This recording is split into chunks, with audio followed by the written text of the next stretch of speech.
Hey, good morning, everybody. It's Thursday, July 12th, and hope you're having a good morning. It's kind of breezy out here this morning, but it is beautiful. I hope you're up and at it and have spent some time with the Lord. We're going to continue our series this week on our tongue and our mouth, and how are y'all doing with that? I hope you're recognizing the people you're talking to. I hope you're listening to what you're saying, and I hope you're making note of who you're talking to and how you're talking to them. Yesterday we talked about being either on a demolition site or a construction site. Are you tearing down or are you building up? So how have you been doing this week? I hope you're listening to how you're talking. The other thing I want to talk about is today is talking to yourself.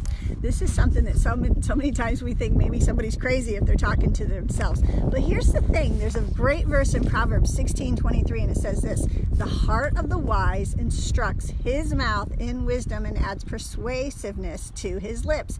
So this tells us if you're a wise person, are you talking to yourself? Are you telling your mouth? Are you instructing your mouth to be kind? Are you instructing your mouth not to say the things that it so easily wants to say? Remember, it is like just a spark in a field, or can cause a forest fire. It can burn down massive anything, a house, a wildfire. It can destroy a family. Your words are so powerful. It says it's like a sword that can just cut through to the marrow of someone's bones. So how are you talking to people? Are you building them up, or are you like that wrecking ball we talked about yesterday on the demolition site, that you're destroying them? This is a great verse because it tells us that if your heart is wise and you're a wise person, you will instruct your mouth how to conduct itself. Remember, you can talk yourself right into depression, or you can talk yourself right into encouragement. Listen to what you're saying to yourself and locate it. Listen to this. You can either talk yourself into faith or fear. You can either talk yourself into love or hatred, or junk or jealousy. Joy can be filled with your heart, or you can have that jealous spirit, or you can be grateful or greedy. What is coming out of your mouth? What are you listening to in your ear that comes straight from your mouth? We have a ton of people that will discourage us, that talk poorly to us, but what is it that you're doing, and how are you talking to yourself and to other people? Proverbs 16:23 again says, the heart of the wise instructs his own mouth in wisdom. Most of us want to say that we're pretty wise people, and adds persuasiveness. How many times have you tried to talk somebody into something? Well, I know I have, and you want to encourage them to be persuaded to your way. Are you talking your mouth into saying good things? I know all of us have the opportunity to lash back, to be hateful, to respond to somebody that's been mean to you, or maybe that has shunned you or rejected you or spoken poorly about you. Would you be willing to tell your mouth to go the opposite direction? Would you be able to persuade it to talk in a kind, we talked about yesterday, the gift that every word that comes out of your mouth should be a gift that uplifts and edifies somebody. Even if it's a person you don't like, would you be willing to be the person that speaks highly, that calls things into being as though they could be, not necessarily saying what they are? Maybe you live with somebody or your children, or that just drives you crazy, and you would rather say the bad things and focus on that. Would you be willing to find the one good thing that they do and speak about that? I think so many times we forget, especially when we're irritated and we're bitter and we're frustrated, we just hone in on the one thing that's wrong with them, and we focus there, and then we don't want to let that go.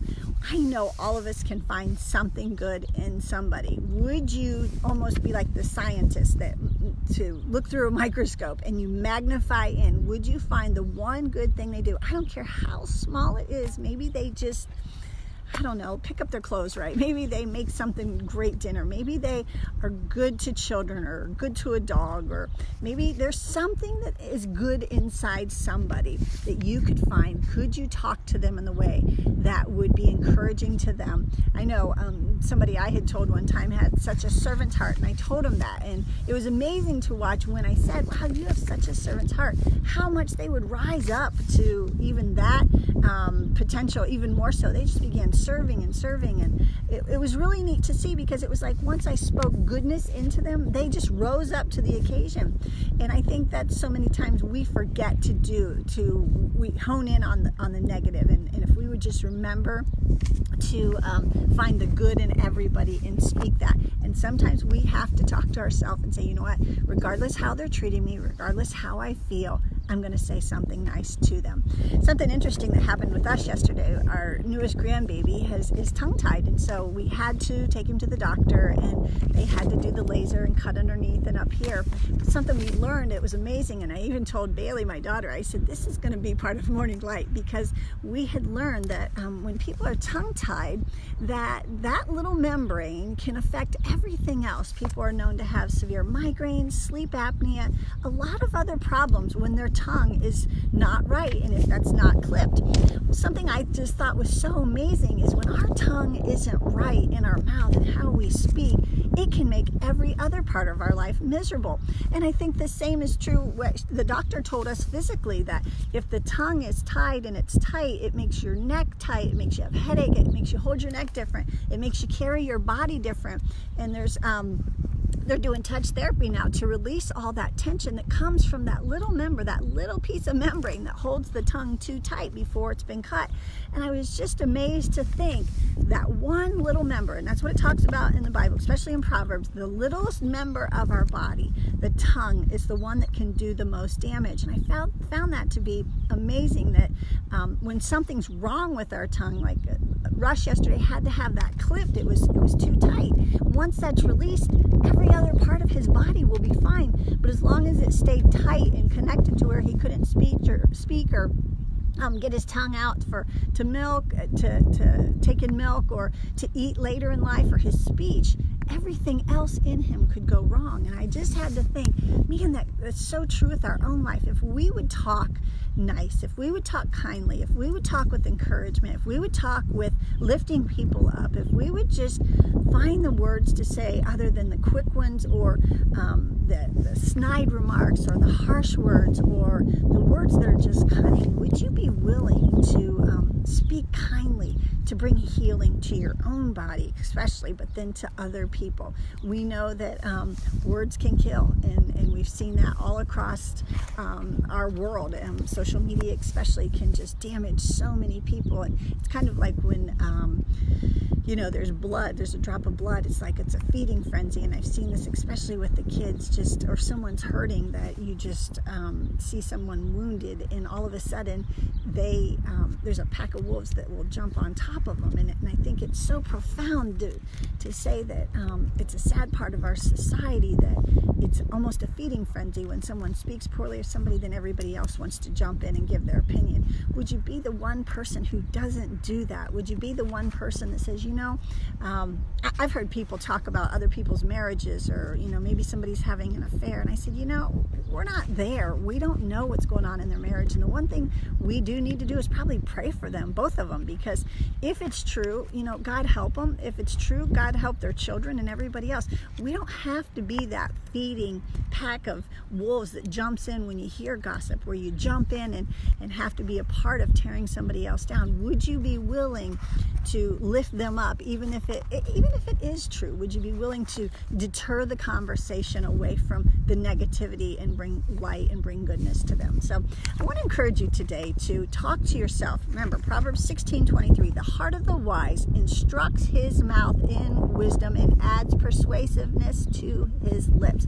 Friends, you're going to have to talk to yourself, okay? You're going to have to talk to your mouth and say, you know what, we're not talking like that today, or we're not going to talk like that anymore. And I want to give you all a big challenge to get out there and be someone different. Don't go with the rest of the group. Go out and, when somebody asks, what is it about you that you're so different? You don't chime in on all the discussion. You don't have anything bad to say about everybody. I know workplace can be the worst, where it's like somebody says something and it just like goes through like wildfire. I've heard people that work in places that it can just set the tone for the entire place of work. And if we would just all work together and speak highly of one another, and not condescending, and not what's wrong, but what they're doing good, and come together as a team, and wherever you are. And that can be in a work, that could be at church, that could be in your family, that could be in a group of people, wherever that is. Would you be willing to go out and be the lead talker? Would you be willing to talk to your mouth and tell your mouth, and be an example to other people, that we don't have to talk terrible about one another, but we should lift up and edify? So I want to encourage you today on this Thursday. We're almost to the end of the week. I hope you're all out enjoying the beautiful sunshine and getting out, and just the skies are blue, and it can't be a better day. So I hope you're all having a good day. Talk nice to each other. Speak those things that as they can be. If someone's sick, speak health into them. If someone's discouraged, speak life into them. Encouragement. If someone is, in despair, talk to them and tell them that life can get better. God's got a great plan for your life, and God has good things for you, and not to listen to the lies of the enemy, but to believe on the promises that God has given us, that great and mighty things are coming for us, and that we are more than conquerors, that we are not defeated, and we're the head, not the tail, and we're above and not beneath. All those things that we can speak into our life, reminding us that that's what Jesus says about us. So we have to start talking to ourselves in that sense, that and claiming those things as though they are, and that there are promises for us personally. So encourage y'all today. Hey everybody, love seeing y'all here this morning. It's a great day. Have a wonderful Thursday. I'll see you back here bright and early on Friday. Bye-bye.